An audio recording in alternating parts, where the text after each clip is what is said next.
বাড়িতে পড়ার টেবিল এবং পড়ার ঘর ঠিক জায়গায় রয়েছে তো?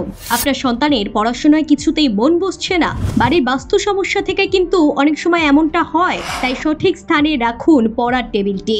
অনেক সময় দেখা যায় হঠাৎ করে ছোট বাচ্চা পড়াশোনায় আগ্রহ হারিয়ে ফেলে, পড়াশোনায় ঠিকমতো মন বসাতে পারে না। এর জন্য সন্তানকে নিশ্চয়ই বকাঝকা করেন আপনি।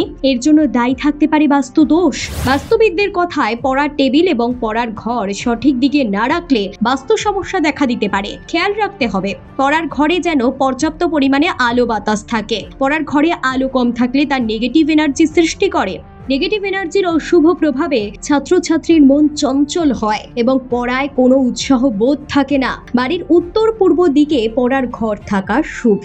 এই দিকের অধিপতি দেবতা হলো সূর্যদেব, আর সূর্য হলো উজ্জ্বল ও শক্তির প্রতীক। পড়ার টেবিল ও চেয়ারটি রাখুন বিছানার ঠিক উত্তর দিকে। পড়ার ঘরের বাস্তু টিপস হিসেবে এই কয়েকটি বিষয় অবশ্যই খেয়াল রাখা জরুরি। যদিও এই সকল তথ্য বাস্তুশাস্ত্রের উপর ভিত্তি করেই বলা হয়েছে, এগুলি মেনে চলতে আপনাকে বাধ্য করে না আমাদের চ্যানেল।